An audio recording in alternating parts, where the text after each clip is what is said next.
Summary of Ethics.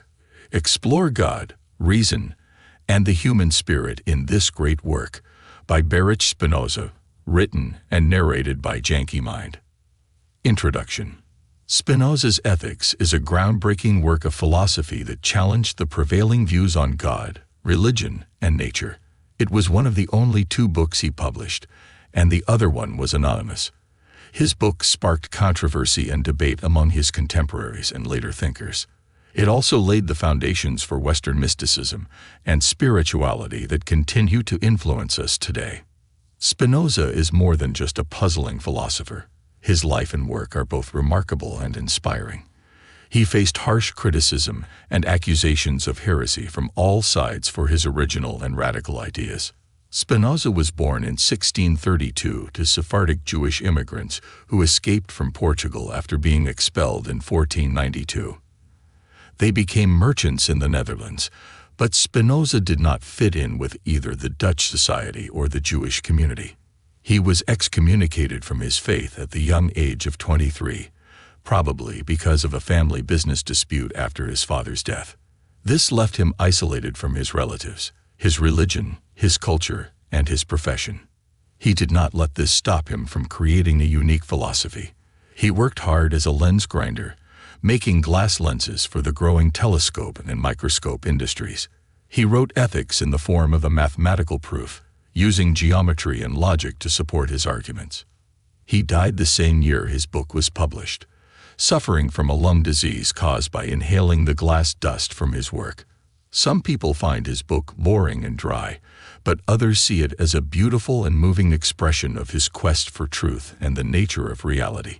He discovered that he was not alone, but connected to everything that exists.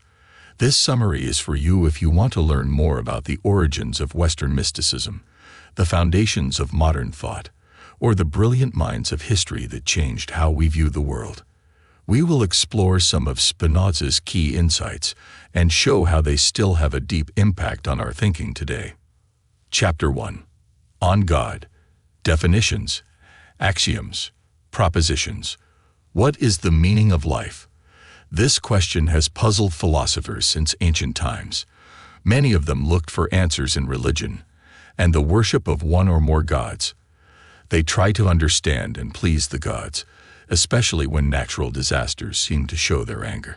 But in the 17th century, a young man in Amsterdam had a different idea of God. He wrote a text that used mathematical proofs to show that God and nature were the same thing. He started with this: if something exists, like the universe, we can only say that it exists. Spinoza knew that he existed because he could see the universe, and he knew that the universe existed because it was made of many things, like forces, objects, or beings. These things were different from each other, but they all existed. A mountain was not an oak tree, but both of them existed, and an oak tree could grow on a mountain. So they were connected in some way. Then he thought about God. God was something infinite with infinite qualities. God could be everything that was possible, all at once. To be infinite, God could not have a start or an end, or be compared to anything else. In fact, to be eternal, God had to go beyond time and space, and include everything that ever was, is, or will be. Spinoza's philosophy was based on these simple arguments, which he called definitions, axioms, and propositions. He used logic to draw more conclusions from them, some of them very surprising. He proved that God was the only thing that existed, and that God could not be divided into smaller parts. He also proved that nothing existed outside of God, and that God and the universe were the same thing. God was the same as nature, and the same as existence. Everything that existed was a part of God, and showed some of God's qualities. Nature was another name for God, and everything came from God's infinite power. Spinoza's idea of God was very different from the personal, law-giving God of Christianity, Judaism, or Islam. It was also very different from the many gods of ancient Greece. To Spinoza, God was everywhere and obvious. He just needed to use his eyes and his reason to see it. Chapter 2. Substance, Attributes, Modes. Spinoza's philosophy starts from the idea that there is only one substance that exists and has infinite attributes. This substance is the source of everything else. Spinoza uses this idea to challenge the traditional views of God, nature, and human beings. Spinoza's view is called monism because it says that there is only one thing that is real, the whole universe, which is also God and nature. Everything in the universe is a part of it and depends on it. This is very different from the religious view that humans are above nature and can control it. Spinoza also rejects the idea that humans are special or different from other creatures. He says that humans and animals are both expressions of the infinite substance, but in different ways. A human, a bear, and a tree are all modes of the same substance, the universe itself. Spinoza thinks that everything is different only in some limited aspects. Everything belongs to the universe and shows some of its qualities.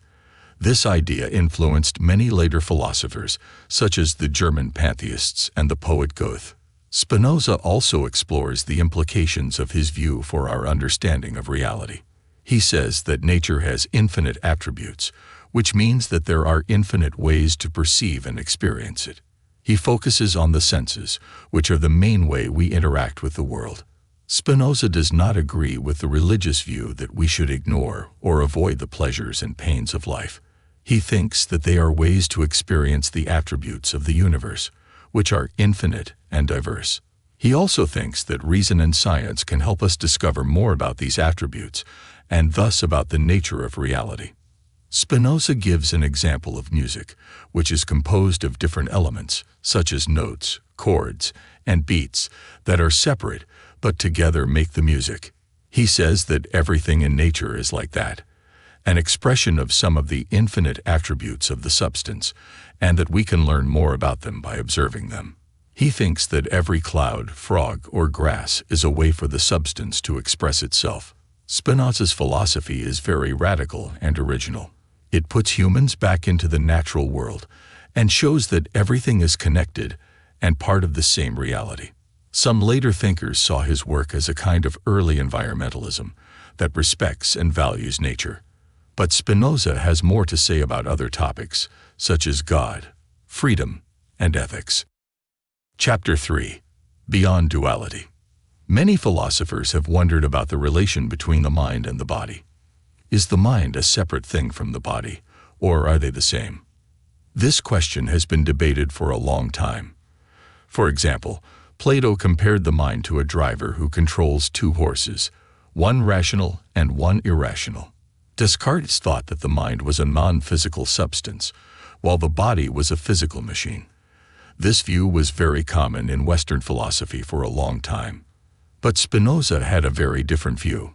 He thought that there was only one substance in the universe, which had infinite qualities and ways of being. The mind and the body were just two ways of being of the same substance. The mind was the way the substance thought, and the body was the way the substance extended in space. This view had very interesting consequences. It challenged the idea that humans were the only conscious beings in the world. Spinoza thought that everything in nature had some kind of mind or awareness. He also thought that women and children were as conscious as men, which was not a common view in his time. Spinoza also argued that the mind followed the same natural laws as the body, and that every mental event had a physical cause. This meant that there was no such thing as free will. Spinoza thought that everything that happened was necessary and determined by the nature of the substance. Humans only felt free because they did not know all the causes of their actions. So Spinoza rejected the idea that the mind and the body were two different things. He thought that they were two aspects of the same thing. But he also had a more complex view of how we know things. He said that there were three kinds of knowledge, each with its own advantages and limitations. The first kind of knowledge was sensory and imaginative. This was the knowledge that we got from our senses and our imagination. We used this knowledge to perceive the world and to imagine what to do in different situations. But this knowledge was not very reliable, because it depended on our personal experiences and opinions. The second kind of knowledge was intuitive or instinctive. This was the knowledge that we got from our intuition or our gut feelings. We used this knowledge to understand complex things or ideas in a quick and direct way. This knowledge was more reliable than the first kind because it showed us the connection between our mind and nature. The third kind of knowledge was rational and scientific. This was the knowledge that we got from our reason and our experiments. We used this knowledge to discover the laws and principles of nature and reality.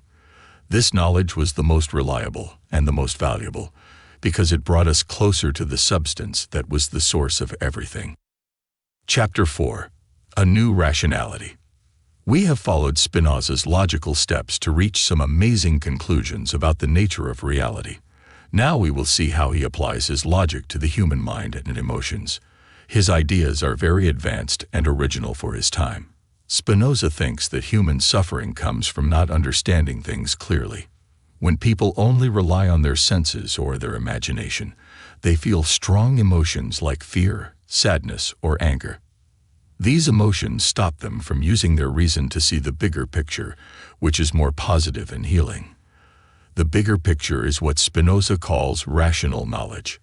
Rationality uses human intuition and connects personal experiences to a universal perspective, where we can feel compassion, empathy, and balance. Rational knowledge means using reason to find the deeper meaning of what exists in nature, not just reacting to what happens in it. This is the same way Spinoza reasons about the nature of being. Spinoza says that some emotions are so bad and powerful that they trap us in a false reality. The way out is to replace wild passions with emotions that are guided by reason, and to combine our senses and imagination with careful thinking to understand life and our role in it better. The way out also involves intuitive and instinctive knowledge. Some people call this wisdom. This knowledge goes beyond temporary emotions or thoughts. It often comes as a whole, especially through practices like meditation that let us access our embodied knowledge. This knowledge shows us a deep inner peace at the heart of being. By engaging with both higher reason and embodied wisdom, we can understand nature and our place in the world better. We can also act ethically in a complex world without needing a legalistic God to tell us what to do. In Spinoza's Ethics, democracy makes sense, as does caring for nature. Science helps us see more aspects of the divine, so that life has more meaning and richness. The final goal of rational thinking is to lead us beyond temporary fears or hatreds to a deeper understanding of connection. It helps us overcome the fear of the new and welcome different ideas. Spinoza's own arguments show us how reason can open up a universe of understanding, belonging, connection, and meaning. A universe where the divine and the finite are one. Summary. This remarkable philosophical masterpiece presents a new way of understanding God, nature, mind, emotions, and reason. It shows compelling arguments that God is the same as everything that exists, that the mind is a natural phenomenon with endless possibilities, and that reason is the key to liberation. Spinoza was far ahead of his time, rejecting the idea that the mind and the body are separate, or that humans have special authority over nature. He paved the way for modern fields like ecology, neuroscience, and secular ethics. His rational spirituality harmonizes science and mysticism, facts and insights, in the quest for the ultimate truth of existence. This audiobook summary was brought to you by JANKY Mind. We hope you enjoyed it.